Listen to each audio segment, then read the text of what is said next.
తాకట్లో ఉన్న బంగారాన్ని విడిపించలేక వడ్డీల మీద వడ్డీలు కడుతూ ఇబ్బంది పడుతున్నారా? అయితే ఇప్పుడే సంప్రదించండి శివ గోల్డ్ కంపెనీ. మీ నమ్మకానికి మా హామీ శివ గోల్డ్ కంపెనీ. ఆగస్టు 4న ఫుకెట్ నుంచి ఢిల్లీ వస్తున్న ఎయిర్ ఇండియా విమానంలో ప్రయాణికులకు త్రుటిలో పెను ప్రమాదం తప్పింది. గాల్లో ఉండగా విమానం అకస్మాత్తుగా 300 అడుగుల కిందకు పడిపోవడంతో 24 మందికి పైగా ప్రయాణికులు తీవ్రంగా గాయపడ్డారు. ఈ ఘటనపై తాజాగా ఎయిర్ బస్ సంస్థ చేసిన ప్రాథమిక విశ్లేషణలో దిగ్భ్రాంతికరమైన విషయాలు వెలుగు చూశాయి.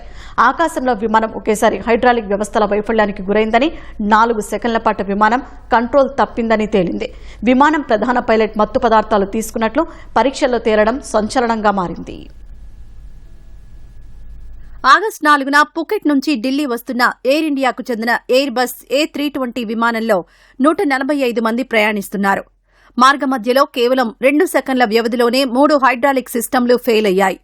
విమానం పైకి కిందకు పక్కకు తిరిగేందుకు ఉపయోగపడే కీలకమైన ఎలివేటర్లు, ఎయిర్ ఏలాన్లు పనిచేయడం ఆగిపోయాయి. దీంతో సరిగ్గా 4 సెకన్ల పాటు పైలట్ల చేతిలోంచి విమానం నియంత్రణ పూర్తిగా తప్పిపోయింది.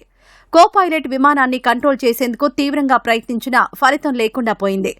ఆ సమయంలో విమానం ఒక్కసారిగా 300 అడుగుల కిందకు పడిపోవడంతో విమానంలోని 24 మందికి గాయాలయ్యాయి.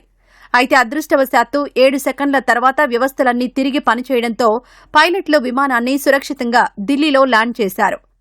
ఈ ఘటనపై air craft accident investigation bureau AAIB దర్యాప్తు చేపట్టింది. ఈ విచారణలో విస్తుపోయే నిజం బయటపడింది. ఆ విమానాన్ని నడిపిన ప్రధాన పైలట్ మత్తు పదార్థాలు తీసుకున్నట్లు పరీక్షలో తేలింది. దీంతో అప్రమత్తమైన టాటా గ్రూప్ యాజమాన్యం ఎయిర్ ఇండియా ఎక్స్ప్రెస్లలో పనిచేస్తున్న 5,000 మందికి పైగా పైలట్లందరికీ ఇటువంటి డ్రగ్ పరీక్షలు నిర్వహించాలని సంచలన నిర్ణయం తీసుకున్నారు.